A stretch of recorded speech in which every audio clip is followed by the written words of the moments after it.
டெல்லியில நடந்ததை வச்சு நீங்க வந்து சமாதானம் பண்ண வேண்டாம் அப்படிங்கிற அந்த கருத்தை நான் உங்களுக்கு சொல்றேன். தமிழக அரசோ இல்லைன்னா டிஎம்கேவோ காங்கிரஸ் கட்சியோ அதை குறை சொல்றதை விட்டுட்டு நம்ம தமிழ்நாட்டுல நாம இருக்கிறதுக்கான முயற்சியை எடுங்க. டிஎம்கே கூட்டணி முந்தியெல்லாம் இவங்க சொன்னாங்க இல்லையா, எஃகு கோட்டை மாதிரி அப்படின்ட்டு, அசைக்க முடியாதது அசையாததுன்ட்டு, அதெல்லாம் ஒண்ணும் கிடையாது. டிஎம்கே கூட்டணி ஒரு செங்கல்லாம் ஆரம்பிச்சிட்டாங்கம்மா அடுத்தவர்கள்.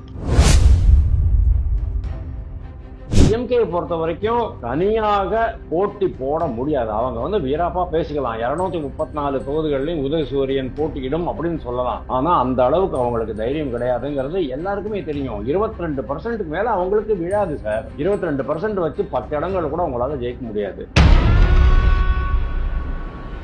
வைகோவுக்கு அதுல ஒரு மன உளைச்சல் ஏற்பட்டிருக்கிறது அப்படிங்கிறது உண்மை. அதாவது தாம் வஞ்சிக்கப்பட்டோம் அப்படிங்கிற மாதிரி. கமலஹாசனை விட நான் நல்லா பெர்ஃபார்ம் பண்றதுக்கு முடியும்னு அவர் நினைப்பாரு. கமலஹாசன் எல்லாம் பார்லிமெண்ட்ல போயிட்டு என்ன சார் பேச போறாரு?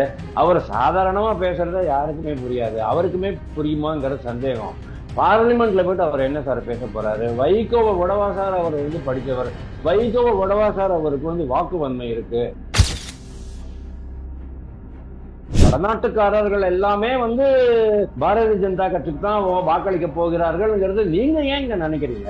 நீங்க நல்லவர்களா இருந்து அவங்களுக்கு நல்லது செஞ்சு பீடா வாயன், பானிபூரி வாயன், கக்கூஸ் கழுவு வந்திருக்கிறாங்கன்னு கேவலமா பேசுறீங்க. நீங்க அங்க இருந்து வர்றாங்க, நிறைய வேலை பண்றாங்க, நாள் முழுவதும் வேலை பண்றாங்க, 12 மணி நேரம் வேலை பண்றாங்க, சண்டே லீவ்ல போறது கிடையாது, குழந்தைகள் எங்கேயே படிச்சுக்கிட்டு இருக்கு. பொசூர் அவங்க எல்லாருமே டிஎம்கேக்கு எகென்ஸ்டா இருக்க காரணமே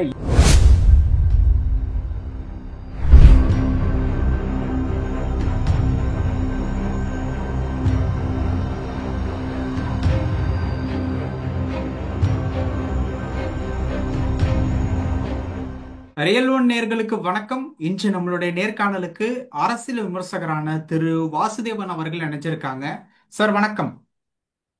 வணக்கம். தமிழ் எம்பி சுதா, மயிலாடுதுறை எம்பி சுதா கிட்ட டெல்லியில ஒரு பயங்கரமான ஒரு பாதுகாப்பு பகுதியா இருக்கக்கூடிய இடங்கள்ல செயின் பறிப்பு வந்து நடந்திருக்கு. அவங்க வந்து வாக்கிங் போகும்போது ஸோ பாதுகாப்பு இருக்கக்கூடிய எம்பிக்கே இந்த ஒரு சுச்சுவேஷன் ஏற்படுத்தியிருக்கு அப்படின்னு சொல்லிட்டு ஊடகங்கள் நிறைய பேர் வந்து பேசிக்கிட்டு இருக்காங்க. இந்த செயின் பறிப்பு அதுவும் பாதுகாப்பு உகந்த ஒரு இடத்துல நடந்திருக்குது அப்படிங்கிறத நீங்க எப்படி பாக்குறீங்க? நீங்க சொல்றது சாணக்கியபுரி வந்து எனக்கு தெரியும் ரொம்ப நல்லாவே. ரொம்ப ஹைஃபை ஏரியா தான். நம்ம போட் கிளப் மாதிரி வச்சுக்கோங்க. அங்க வந்து வாக்கிங் போகும்போது தான் செயின் பறிப்பு ஆயிட்டு இருக்கு. இது வந்து ஒரு குற்றம், தப்பு தான். அங்க வந்து அதுக்காக அங்க வாக்கிங் போறவங்க நிறைய பேர் இருக்கிறதுனால அங்க வந்து அங்கங்க செக்யூரிட்டி போஸ்ட் எல்லாம் போட்டிருப்பாங்க. நானே பார்த்துருக்கேன் அதை. நான் வந்து கார்ல தான் போயிருக்கேன், மோட்டார் சைக்கிள்ல நடந்தோ போனது கிடையாது, பல வருஷங்களுக்கு முன்னால. அதாவது ஒரு நடக்கிறவங்க ஒவ்வொருத்தருக்குமே நம்ம வந்து பாதுகாப்பு அப்படிங்கிறது கொடுக்க முடியாது. குற்றவாளிகள் எல்லா இடத்துலையும் இருக்கத்தான் செய்வாங்க. ஆனா அந்த குற்றம் எப்படி நடந்தது அதை உடனே விசாரிச்சு குற்றவாளியை கண்டுபிடிச்சு அவங்க தண்டனை வழங்கணும். அதான் இம்பார்ட்டன்ட். அதாவது டெல்லியில சாணக்கியபுரியில ரொம்ப ஹை செக்யூரிட்டி ஏரியால குற்றம் நடந்ததுன்னா பாராளுமன்றத்திலே தான் குற்றம் நடக்கிறது. ஒயிட் ஹவுஸ், அதாவது அமெரிக்காவினுடைய ஒயிட் ஹவுஸ் இருக்கு இல்லையா, வெள்ளை மாளிகைக்கு வெளியில, கேட்டுக்கு வெளியில 7 மணிக்கு ராத்திரி நின்றுட்டு நீங்க போட்டோ எடுத்தீங்க அப்படின்னு சொன்னா பக்கத்துல இருக்கிறவங்க வந்து சொல்லுவாங்க, ரொம்ப ஆபத்தான இடம், நீங்க வீட்டுக்கு போங்க அப்படிம்பாங்க. அந்த அளவுக்கு எல்லா இடத்தையுமே இருக்கிறது தான். உலகம் முழுவதும் இருக்கிற ஒரு சமாச்சாரம் தான். எஸ்பெஷலி இந்த மாதிரி காலையில வாக்கிங் போறவங்க ரொம்ப ரிலாக்ஸ்டா வாக்கிங் போவாங்க. மோரோவர் அவங்க வந்து காதல் ஏதாவது இந்த ப்ளூடூத் எல்லாம் மாட்டிக்கிட்டு பாடல்கள் கேட்டுக்கிட்டோ, பக்தி பாடல்கள் கேட்டுக்கிட்டோ, ஏதாவது சொற்பொழிவு சத்சங்கம் கேட்டுக்கிட்டோ போவாங்க. அப்படிங்கிறதுனால அவங்க தன்னை மறந்த நிலையில் இருப்பாங்கங்கிறதுனால அதை வந்து ஒரு வாய்ப்பா பயன்படுத்திக்கிட்டு சில விஷமிகள், கிரிமினல் மனது உடையவர்கள் இதெல்லாம் பண்றது சாதாரண சமாச்சாரம் தான். ஆனா இது நடந்தது ஒரு தவறான சமாச்சாரம், ஒரு இதெல்லாம் கண்டிக்கத்தக்க ஒரு சமாச்சாரம் தான் இது. அதனால ஓகே டெல்லியிலே நடந்துருச்சு, அதனால நம்ம நாட்டில் நடக்கிறத பத்தி, தமிழ்நாட்டில் நடக்கிறத பத்தி பேச மாட்டாங்க அப்படின்னுட்டு இவங்கெல்லாம் நினைச்சுக்க கூடாது. ஏன்னா தமிழ்நாட்டில் இன்னைக்கு வந்து எந்த பெண்ணுக்குமே, அதாவது 7 வயசுல இருந்து 70 வயசு வரைக்கும் எந்த வயதாக இருந்தாலும் சரி, அந்த பெண்களுக்கு பாதுகாப்பு இல்லை அப்படிங்கிறத நம்ம பார்க்குறோம். டெல்லியில வந்து அதே மாதிரி தான் 2012 அந்த நிர்பயாவுடைய பாலியல் தொல்லை நடந்தது. அந்த பொண்ணு பாவம் பரிதாபமாக செத்து போச்சு. மன்மோகன் சிங் ஆட்சி காலத்துல அந்த பெண்ணை வந்து சிங்கப்பூருக்கு கூட கூட்டிட்டு போனாங்க, இதுக்கு அவங்கள உயிர்ப்பிக்கணும் அப்படின்னுட்டு. ஆனா அந்த எல்லா முயற்சிகளும் இதாச்சு. அதுக்கப்புறமா இந்த காரு பஸ்ஸுலலாம் இந்த கிளாஸ் இருக்கும் இல்லையா, அதுல வந்து பிலிம் ஒட்டக்கூடாது. அதாவது உள்ளுக்குள்ள இருக்கிறது 70% நம்மளுக்கு தெரியணும் அப்படிங்கிற மாதிரியான ரூல்ஸ் எல்லாம் கொண்டு வந்தாங்க. 2013-14 காலகட்டத்தில் நான் ஹைதராபாத்லயும் பாம்பேலும் இருந்தபோது போலீஸ் வந்து ஒரு ஒரு காரா செக் பண்ணி இந்த பிலிம் எல்லாம், அதாவது இந்த மைக்ரோ ஃபிலிம்ஸ் இருக்குமே, அதெல்லாம் வந்து கீழ்ச்சி போட்டுக்கிட்டு இருக்கிறத நம்ம பார்த்துருக்கோம். இன்னைக்கு தமிழ்நாட்டில் அப்படி கிடையாது. தமிழ்நாட்டில் இன்னைக்கு டிஎம்கே கொடி கட்டி இருக்கு, ஏடிஎம்கே கொடி கட்டி இருக்கு அப்படின்னு சொன்னா அந்த காரை நீங்க பாருங்க, வெளியிலேன்னு பாத்தீங்கன்னா ஒண்ணுமே தெரியாது. ஏன்னா நல்ல கருப்பா அந்த பிலிம் ஒட்டி வச்சிருப்பாங்க. அது உள்ளுக்குள்ள வந்து பெண்ணை கடத்துறாங்களா, அல்லது வேற ஏதாவது ஆளுகளை கடத்துறாங்களா, அல்லது நம்ம ஜெகன்மூர்த்தியோடைய அந்த பாண்டியராஜன் ஏடிஜிபி மாதிரி யாரையாவது சிறுவர்களை கடத்துறாங்களா அப்படிங்கிற தெரியும் இல்லையா உங்களுக்கு, கேவி குப்பம் எம்எல்ஏ அந்த மாதிரி தேனியிலேருந்து வந்த பையனை, அந்த மாதிரி ஏதாவது குற்றங்கள் நடக்கிறதா அப்படிங்கிறத நம்ம பார்க்க முடியாத அளவுக்கு மோசமான நிலை தமிழ்நாட்டில் இருக்கு. தமிழ்நாட்டில் போலீஸ் என்னைக்கு இந்த வேலையை திருப்பி ஆரம்பிப்பாங்க அப்படிங்கிறது எனக்கு தெரியல. அதனால தான் எஸ்பெஷலி இந்த மாதிரி காருக்குள்ள என்ன நடக்கிறதுங்கிறது தெரியாத அளவுக்கு கருப்பு துணியாலேயோ இல்லைன்னா ஒரு கருப்பு பிலிம் பெர்மனண்டா ஒட்டி வச்சிருக்கிற கார்களை பார்த்தாலே எனக்கு பயமா இருக்கு. நான் என்ன பண்ணேன், அவங்களை அலோவ் பண்ண விட்டுடுவேன். அதனால டெல்லியில நடந்ததை வச்சு நீங்க வந்து சமாதானம் பண்ண வேண்டாம் அப்படிங்கிற அந்த கருத்தை நான் உங்களுக்கு சொல்றேன். அதாவது தமிழக அரசோ இல்லைன்னா டிஎம்கேவோ காங்கிரஸ் கட்சியோ அதை குறை சொல்றதை விட்டுட்டு நம்ம தமிழ்நாட்டுல இருக்கிறதுக்கான முயற்சியை எடுங்க அப்படிங்கறத நான் சொல்றேன். சார், இதுல ஒரு விஷயம் இருக்கு. அடுத்து திமுக கூட்டணியில ஓபிஎஸ் வருவாரா இல்லையா அப்படிங்கிற ஒரு கேள்விக்கு இது வந்து முற்றிலும் வதந்தி அப்படின்னு சொல்லிட்டு ஓபிஎஸ் அவர்கள் வந்து தன்னோட கிளாரிபிகேஷனை வந்து கொடுத்திருக்காரு. ஆனால் ஆமா. திருமாவளவன் அவர்கள் என்ன சொல்லியிருக்காரு அப்படின்னா, பிரேமலதா ஓபிஎஸ் திமுக கூட்டணிக்கு வந்தால் அது மகிழ்ச்சி தான். ஆனா கூட்டணியில இருக்கணுமா இருக்கக்கூடாதா அப்படிங்கிறத திமுகவினுடைய தலைமை தான் முடிவெடுக்கும் அப்படிங்கிற ஒரு விஷயத்த வந்து சொல்லியிருக்காங்க. சூப்பர். பாருங்க, இதுல இருந்து ஒரு விஷயம் ரொம்ப கிளியரா தெரியுது சார். டிஎம்கே கூட்டணி முந்தியெல்லாம் இவங்க சொன்னாங்க இல்லையா, எஃகு கோட்டை மாதிரி அப்படின்ட்டு, அசைக்க முடியாதது அசையாததுன்ட்டு, அதெல்லாம் ஒன்றும் கிடையாது. டிஎம்கே கூட்டணி ஒரு ஒரு செங்கல்லாம் ஒரு ஆரம்பிச்சிட்டாங்கம்மா அடுத்தவர்கள். இது ரெண்டு முக்கியமான விஷயம் நான் பாக்குறேன். திருமாவளவனுடைய கண்டினியூவேஷனே கொஞ்சம் ஷேக்கியா தான் இருக்குது. காங்கிரஸ் கட்சியினுடைய கண்டினியூவேஷன் ஷேக்கியா இருக்குது. கூடவே மதிமுகவும் அதுல தொடருவாங்களா அப்படிங்கிற ஒரு மிகப்பெரிய கேள்விக்குறி இருக்கு.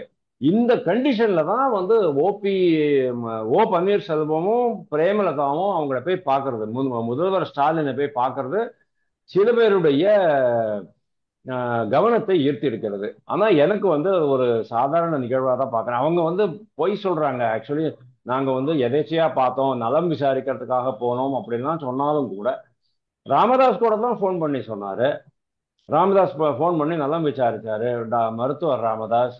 அதுக்கு வந்து ஒரு டிஎம்கே சார்புள்ள ஒரு ஊடகவியலாளர் கேட்கிறாரு, ஐயா நீங்க வந்து பேசும்போது நான் உங்களுடன் தான் இருக்கிறேன் அப்படின்னு நீங்க சொன்னீங்க அப்படின்னு சொன்னாரு. அதாவது இவருக்கு எடுத்து கொடுக்குறாரு. உடனே மருத்துவருக்கு பயங்கரமா கோபம் வந்துடுது. நான் அப்படிலாம் சொல்லவே இல்லை, அது நீங்க சொல்றதுதான் அப்படின்ட்டு அவரோட மூக்க உடைக்கிறாரு. அதாவது டிஎம்கே எந்த மாதிரியான கட்டமைப்பு கொண்டு வராங்கிறதுக்காக நான் இதை சொல்றேன். அதாவது மற்ற கட்சிகள் அனைவரும் டிஎம்கேயை நாடுகின்றன. பாஜகவிலிருந்து, தேசிய ஜனநாயக கூட்டணியிலிருந்து ஓ பன்னீர்செல்வம் வெளியே விரட்டப்பட்டு விட்டார் அப்படிங்கிற மாதிரியான ஒரு கட்டமைப்பை அவங்க பண்றாங்க, கொண்டு வராங்க. அதுக்கு என்ன காரணம் அப்படின்னா, அவங்களுக்கே தெரியல காங்கிரஸ் கட்சியும். ஏன்னா டிஎம்கே பொறுத்த வரைக்கும் தனியாக போட்டி போட முடியாது. அவங்க வந்து வீராப்பா பேசிக்கலாம், 234 தொகுதிகளிலும் உதயசூரியன் போட்டியிடும் அப்படின்னு சொல்லலாம். ஆனா அந்த அளவுக்கு அவங்களுக்கு தைரியம் கிடையாதுங்கிறது எல்லாருக்குமே தெரியும். 22% மேல அவங்களுக்கு விழாது சார். 22% வச்சு 10 இடங்கள் கூட அவங்களால ஜெயிக்க முடியாது. ரைட். மதிமுக என்னடா ப்ராப்ளம் அப்படின்னா, அவங்க ஆல்ரெடி ஒரு அளவுக்கு அஹ், அவங்க சொல்றாங்க, அதாவது முன்னுக்கு போய் முரணா எப்படி திருமாவளவன் பேசிட்டு இருக்காரோ, ஒருவேளை தோழமை சுட்டு அப்படிம்பாரு, டிஎம்கே கிரிட்டிசைஸ் பண்ணுவாரு, ஆட்சியில் அதிகாரம் வேண்டும், ஆட்சியில் பங்கு வேண்டும், அதிகாரத்தில் பங்கு வேண்டும் அப்படிம்பாரு. இந்துக்களை தேவையில்லாமல் குற்றம் சொல்லாதீர்கள், பழிக்காதீர்கள் அப்படிம்பாரு. அதே மாதிரி ஆஹ் அரசனுடைய சேவை மக்களுக்கு சென்றடையவில்லை பாரு, சட்டம் ஒழுங்கு சரியில்லை, சீர்திருத்த வேண்டும் அப்படிம்பாரு. இதெல்லாம் சொல்லிவிட்டு கடைசியில நாங்க டிஎம்கே கூட்டணி கூட தான் இருக்கிறோம் அப்படிம்பாரு. காங்கிரஸை பொறுத்த வரைக்கும் ரொம்ப கிளியரா அவங்க வந்து ஒரு குறிப்பிட்ட பாதையில போகிறத நான் பார்க்கிறேன். தட் இஸ் டுவர்ட்ஸ் விஜய் கட்சி, அதாவது தமிழக வெற்றி கழகம் பார்த்து போறாங்கிறத ரொம்ப கிளியரா தெரியுது. ஏன்னா அவங்களுக்கு வந்து ஆல் இண்டியா லெவல்ல, அதாவது தலைமை காங்கிரஸ் தலைமையுடன் அவங்க வந்து பேசி முடிச்சுட்டு இருக்காங்கன்னு தோன்றது.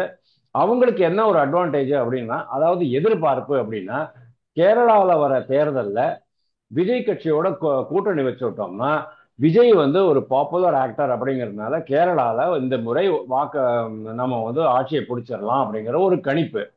ஆனா இந்த முறையும் கூட, அதாவது கம்யூனிஸ்ட் கட்சி நார்மல் என்ன ஆகும், கேரளால கம்யூனிஸ்ட் காங்கிரஸ் மாறி மாறி தான் வரும். ஆனா லாஸ்ட் டைம் என்னாச்சு, 2021ல கம்யூனிஸ்ட் கட்சி 2வது முறையாக வெற்றி பெற்று சரித்திரம் படைத்தது.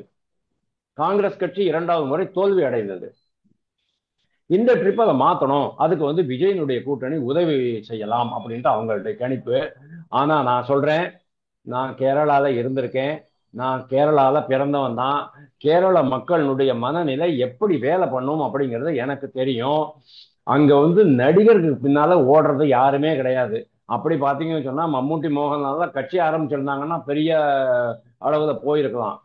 நீங்க கேட்கலாம், சுரேஷ் கோபி வந்து நடிகர் தானே அப்படின்னுட்டு. ஆனா நடிகர் அப்படிங்கிறதுனால சுரேஷ் கோபி அவங்க அவங்க வந்து தேர்ந்தெடுக்கல. அவர் மக்களோடு மக்களாக இருக்கிறாரு, பல்வேறு நல்ல நல்ல சமாச்சாரங்கள்லாம் பண்ணியிருக்கிறாரு அப்படிங்கிறது. அவர் வந்து ஒரு சமூக ஆர்வலர். அந்த ஒரு காரணத்தால தான் அவருக்கு வந்து வெற்றி கிடைச்சது திருச்சூர் பார்லிமெண்ட்ரி சீட்ல. ஓகே. அதனால பிளைண்டா ஆஹா விஜய் அப்படின்னு உடனே அப்படியே வாக்குகளை அள்ளிடலாம் சொல்லிட்டு கேரளா காங்கிரஸ் மிகப்பெரிய தவறை செய்கிறது அப்படின்னு நான் பாக்குறேன். அதற்காகவே இவங்களோட விஜய் கூட கூட்டணி தமிழ்நாட்டில் வச்சுக்கலாம் அப்படிங்கிற மாதிரி அவங்க பேசுறது ஒரு ஒரு தவறான கணக்கு அப்படிங்கிறது என்னுடைய இது. ஸோ இன்னைக்கு டிஎம்கேக்கு ஏன் தேமுதிக வரணும் அப்படின்றார், ஏன் ஓபிஎஸ் வரணும் அப்படிங்கிறார் அப்படின்னா, டிஎம்கே வந்து சவுத்துல ரொம்பவே வீக்கா இருக்குது. ஏடிஎம்கேயும் பாரதிய ஜனதா கட்சியும் தான் அங்க கொஞ்சம் ஓரளவுக்கு ஸ்ட்ராங்கா இருக்கிறாங்க. அதாவது 74 இடங்கள்ல ரொம்ப டஃப் கொடுக்கக்கூடிய ஒரு நிலைமையில அவங்க இருக்கிறாங்க. அப்போ தேவர் சமூக தேவர் சமூக வாக்குகள்ங்கிறது வந்து டிஎம்கேக்கு என்னைக்குமே போனது கிடையாது. ஏன்னா அவங்களுக்கும் ஃபார்வர்ட் பிளாக்குக்கும், ஃபார்வர்ட் பிளாக்குக்கும் டிஎம்கேக்கும் வரலாற்று சண்டை உண்டு. அதாவது முத்துராமலிங்க தேவர் காலத்துல, முத்துராமலிங்க தேவரை நான் ரொம்ப மதிக்கிறேன். அவருக்கும் பெரியாருக்கும், அவருக்கும் அண்ணாதுரை கருணாநிதிக்கும் எவ்வளவு பெரிய பிரச்சனைகள் இருந்ததுங்கிறது நம்மளுக்கு தெரியும். மதுரையில மீனாட்சி அம்மன் கோயில நடந்த சமாச்சாரம் உங்களுக்கு தெரியுங்க, நான் சொல்ல அவசியம் இல்லை நம்ம நேயர்களுக்கு. எப்படி அவங்கள ஓட ஓட விரட்டினாங்க தேவருடைய ஆள்கள் அப்படிங்கிறது நம்மளுக்கு தெரியும். அதனால மறவர்களுடைய வாக்குகள் அவங்களுக்கு போகாது, கண்டிப்பா போகாது. அப்படி இருக்கிற ஒரு கண்டிஷன்ல ஓ பன்னீர்செல்வத்தை இழுத்துக்கலாமா, அதை வச்சுக்கிட்டு கொஞ்சம் அங்க மறவர்களுடைய வாக்குகளை வாங்க முடியுமா அப்படின்னு அவங்க பாக்குறாங்க. அதுவும் தவறான கணக்கு. காங்கிரஸ் கட்சியினுடைய கணக்கு எப்படி தவறோ அதே மாதிரி டிஎம்கேனுடைய கணக்கு தவறு. 3வது பாயிண்ட், மதிமுக ஒரு தெலுங்கு கட்சி. அதாவது தெலுங்கு பேசுறவங்க ரெட்டியார், அது மாதிரி நாயுடு அவங்க. ஆனா அவர் வந்து இன்னைக்கு அந்த கட்சி அந்த கூட்டணியில இருப்பாரா அப்படிங்கிறது எனக்கு ரொம்ப ரொம்ப டவுட்ஃபுல்லா தான் இருக்கு. வைகோபால் சுவாமியினுடைய பையனுக்கு பாஜக கூட நெருக்கம் அதிகமாகிட்டு இருக்கு அப்படிங்கிறது டெல்லியில நான் கேள்விப்படுறேன். அந்த இந்த ஒரு கண்டிஷன்ல அவருடைய தந்தைக்கு, துரை வைகோட தந்தைக்கு இந்த முறை அவங்க இது அவங்களுக்கு 82 வயசு ஆயிடுச்சு, அதனால அவங்க கொடுக்க அவசியம் இருக்குல்ல. ஆனா வைகோவுக்கு அதுல ஒரு மன உளைச்சல் ஏற்பட்டிருக்கிறது அப்படிங்கிறது உண்மை. அதாவது தாம் வஞ்சிக்கப்பட்டோம் அப்படிங்கிற மாதிரி. கமலஹாசனை விட நான் நல்லா பெர்ஃபார்ம் பண்றதுக்கு முடியும்னு அவர் நினைப்பாரு. கமலஹாசன் எல்லாம் பார்லிமெண்ட்ல போயிட்டு என்ன சார் பேச போறாரு? அவர் சாதாரணமா பேசுறத யாருக்குமே புரியாது, அவருக்குமே புரியுமாங்கிற சந்தேகம். பார்லிமெண்ட்ல போயிட்டு அவர் என்ன சார் பேச போறாரு? வைகோவை விடவா சார் அவர் படிச்சவர்? வைகோவை விடவா சார் அவருக்கு வாக்கு வன்மை இருக்கு, சொல்வன்மை இருக்கு? அந்த ஒரு காரணத்தினால அவருக்கு ஒரு மிகப்பெரிய ஏமாற்றம் இருக்குங்கிறத நம்ம பார்க்கிறோம். சோ நாயுடு சமூகம் தள்ளி போயிடுச்சு, டிஎம்கேல இருந்து தள்ளி போயிடுச்சு அப்படின்னா அதை காம்பன்சேட் பண்றதுக்காக விஜயகாந்தை உள்ள இழுக்கலாமா அப்படின்ட்டு அவங்க பாக்குறாங்க. ஆனால் விஜயகாந்த் கட்சிக்காரர்களுக்கு என்ன மனசுல இருக்கும் நீங்க சொல்லுங்க? ஆண்டாள் அழகர் திருமண மண்டப விவகாரம் மனசுல இருக்கா இல்லையா? இன்னைக்கு வரைக்கும் அந்த கட்சிக்காரர்கள் அதை மறக்கவில்லை அப்படிங்கறத நான் சுட்டி காட்டுறேன். அதனாலதான் பிரேமலதா போய் பார்த்தாங்கன்னு சொன்னாங்கன்னா சும்மா ஒரு இதுக்காக தான் பார்த்திருக்காங்களே தவிர அவங்க அதுக்குள்ள போக மாட்டாங்க. அப்படி அவங்க போறதா இருந்ததுன்னு சொன்னா அஜித்குமார் விஷயத்துல டிஎம்கே கண்ணா பின்னான்னு திட்டி இருக்கிறாங்க அவங்க. இதை விட மோசமா எந்த கட்சியுமே இருக்க முடியாது, சட்டம் ஒழுங்கு இருக்க முடியாதுங்கிற அளவுக்கு அவங்க பேசிருக்காங்கன்னு சொன்னா அவங்க மனசு, இன்கேஸ் அவங்களுக்கு அவங்களோட ஜாயின் பண்ணணுங்கிற ஒரு எண்ணம் முதல்ல இருந்ததுன்னு சொன்னா கொஞ்சம் அடக்கி வாசிச்சிருப்பாங்க. ஆனா அதை அவங்க பண்ணல. மோரோவர் அவங்களுக்கு டிஎம்கே டிஎம்கே விட, ஆனா டிஎம்கேல போனா ஒரு அதிகமான சீட்டுகள் கொடுப்பாங்க அப்படிங்கிறது ஒரு பாசிபிலிட்டி இருக்கு. காரணம் விடுதலை சிறுத்தைகளும் காங்கிரஸ் கட்சியும் விலகிட்டாங்கன்னு சொன்னா அப்போ இவங்களுக்கு அதிகமான தொகுதிகள் ஒதுக்கப்படும். ஆனா அது ஒரு மிகப்பெரிய கேள்விக்குறி. அது இம்மீடியட்லி நடக்காது. அக்டோபர் நவம்பர் மாசத்துல தான் அதெல்லாம் கொஞ்சமாவது தெளிவு ஏற்படும். அது வரைக்கும் இவங்க வெயிட் பண்ணுவாங்களா அப்படிங்கிறது எனக்கு தெரியல. இன் ஆல் ப்ராபபிலிட்டி தேமுதிகவும் ஓ பன்னீர்செல்வமும், ஓ பன்னீர்செல்வம் வேணா டிஎம்கேக்கு போக மாட்டாரு, அவர் விஜய் கட்சிக்கு போயிடுவாரு. தேமுதிக மோஸ்ட் ப்ராபபிளி ஏடிஎம்கே பாஜக கூட்டணியிலேயே திரும்பி சேர்ந்துக்குவாங்க. அவங்க சொல்றாங்க ஜனவரி மாதம் தான் நாங்க டிசைட் பண்ணுவோம்னுட்டு. ப்ராபபிளி ஜனவரி மாதம் அதே மாதிரி தான் முடிவெடுப்பாங்கன்னு நான் இன்னைக்கு இருக்கிற நிலவரத்தை வச்சு நான் சொல்றேன். ஓகே, வர்ற ஆகஸ்ட் 8ஆம் தேதி இண்டி கூட்டணி பேரணி நடத்துறாங்களாமே, நாடாளுமன்றத்தையும் தேர்தல் ஆணையத்தையும் நோக்கி. நாடாளுமன்றத்தை நோக்கிங்கிறத விட தேர்தல் ஆணையத்தை நோக்கி அவங்க பேரணி சீரணி கொடும்பாவி எரிப்பு இதெல்லாம் பண்ணா பரவாயில்லன்னு தோன்றது. ஏன்னா இது தேர்தல் ஆணையம் பண்றது தானே தவிர நாடாளுமன்றமோ அல்லது அரசோ பண்ண. தேர்தல் ஆணையம் அப்படிங்கிறது ஃபர்ஸ்ட் நீங்க புரிஞ்சுக்கணும், ஒரு கான்ஸ்டிடியூஷனல் செட்டப். அதாவது அரசியல் அமைப்புல இருக்கிற ஒரு நிர்வாக அமைப்பு, அரசியல் சட்டத்துல சொல்லப்பட்ட நிர்வாக அமைப்பு. அரசியல் சட்டத்துல என்ன சொல்லியிருக்கு? இந்திய குடிமகனுக்கு வாக்குரிமை உண்டு. நீங்க பங்களாதேஷ்ல இருந்து 35 லட்சம் 50 லட்சம் 60 லட்சம் பேரை கூட்டிட்டு உட்காந்து வச்சு அவங்களுக்கு ஆதார் அட்டையை கொடுத்துவிட்டு ஓட்டர் ஐடியும் கொடுத்துவிட்டு அவங்களை நீங்க வாக்களிக்க வச்சு அந்த வாக்குகளை அள்ளி, அதாவது சட்டத்திற்கு புறம்பாக வாக்குகளை அள்ளி நீங்க வெற்றி பெற்று ஆட்சி அமைக்கணும்னு சொன்னா எந்த சட்டத்துல அதுக்கு இடம் இருக்கு? தமிழ்நாட்டிலையும் அதானே பண்ண போறோம் இப்போ. அதாவது ஸ்பெஷல் இன்டென்சிவ் ரிவிஷன் அப்படிங்கிறது சட்டத்துல இருக்கிறது தான். அதாவது கான்ஸ்டிடியூஷன்ல சொல்லப்பட்டிருக்கு.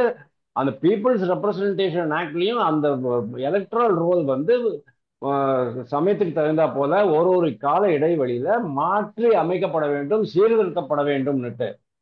7,35,000 பேரு இறந்து போயாச்சு. அவங்களுக்கு இன்னும் அந்த வாக்குரிமைங்கிறது அந்த வாக்காளர் பட்டியல அவங்களுடைய பேர் இருக்கு. அதை ரிமூவ் பண்ணணுமா வேண்டாமா?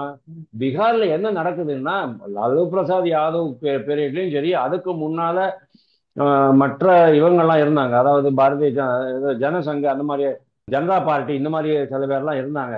அப்போ எல்லாமே கூட காங்கிரஸ் ஆட்சியும் இருந்தது. கர்பூரி டாக்கூர் கூட இருந்தார் அப்போ. அந்த மாதிரி சமயங்கள்ல எல்லாம் இறந்தவர்களுடைய வாக்குகளை கூட யாராவது போய் போட்டுட்டு வந்துருவாங்க. அந்த மாதிரியான ஒரு கண்டிஷன் இருந்தது. இறந்தவர்கள் வாக்குகள் வெளிநாட்டிலிருந்து குடியேறியவர், சட்டத்திற்கு புறம்பாக குடியேறியவர்களுடைய வாக்குகளை வச்சுதான் நீங்க வின் பண்ணணும்னு ஏன் சார் நினைக்கிறீங்க? நம்ம நாட்டு மக்கள், நம்ம நாட்டு குடிமக்கள், அதாவது நம்ம நாட்டினுடைய இயற்கையாக உள்ள குடிமக்களுடைய வாக்குகளை பெற்றுத்தான் நான் ஆட்சிக்கு வருவேன் அப்படின்னு நீங்க ஏன் சொல்ல மாட்டேன்றீங்க? அங்க நடக்க ஆரம்பிச்சிருக்கு பாருங்க, அதாவது பீகார்ல நடக்க ஆரம்பிச்சிருக்கு பாருங்க. தமிழ்நாட்டுல அவன் அவன் இது போட்டுட்டு இருக்கான், எச்சரிக்கை விடுத்துக்கிட்டு இருக்கிறாங்க. அதாவது ப சிதம்பரம் சொல்றாரு, டிஎம்கே காரன் சொல்றான், விடுதலை சிறுத்தைகள் காரங்க சொல்றாங்க. தமிழ்நாட்டுல வந்து அதாவது வெளிமாநிலத்தவர்கள், அதாவது தமிழ்நாட்டுல கிட்டத்தட்ட 15 லட்சம் பேர் வெளி மாநிலத்தவர்கள் இருக்கிறாங்க. அவங்களுக்கு இங்கதான் குடியுரிமை வழங்கப்படும். ஏன்னா அங்க இருக்கிற குடியுரிமையை அவங்க வந்து கேன்சல் பண்ணிட்டாங்க. அவங்க தமிழ்நாட்டுல இருக்கிறாங்க, தமிழ்நாட்டுல வேலை பண்ணிட்டு இருக்கிறாங்க, தமிழ்நாட்டுல குழந்தைகள்லாம் படிச்சுக்கிட்டு இருக்க அரசு பள்ளிகள்லங்கும் போது அவங்களுக்கு குடியுரிமை எங்க இருக்கும்? தமிழ்நாட்டுல தான் இருக்கும். தமிழ்நாட்டுல அவங்களுக்கு அந்த குடியுரிமை வழங்க வேண்டுமா வேண்டாமா அப்படிங்கிறது தான் கொஸ்டின். வழங்கப்பட்டுத்தான் ஆக வேண்டும் அப்படின்னு அரசியல் நிர்ணய சட்டம் சொல்லுது. பீப்புள்ஸ் ரெப்ரசன்டேஷன் ஆக்ட் சொல்றது. அதைத்தான் இவங்க வந்து இம்ப்ளிமெண்ட் பண்ண போறாங்க. ஆனா வடநாட்டுக்காரர்கள் எல்லாமே வந்து பாரதிய ஜனதா கட்சிக்கு தான் வாக்களிக்க போகிறார்கள்ங்கிறது நீங்க ஏன் இங்க நினைக்கிறீங்க? நீங்க நல்லவர்களா இருந்து அவங்களுக்கு நல்லது செஞ்சு பீடா வாயன், பானிபூரி வாயன், கக்கூஸ் கழுவு வந்திருக்கிறாங்கன்னு கேவலமா பேசுறீங்க நீங்க. அதனாலதான் இங்க இருக்கிற வடநாட்டுக்காரர்கள்லாம் டிஎம்கேக்கு பயங்கரமான எதிர்ப்பாளர்களாக இருக்கிறாங்க.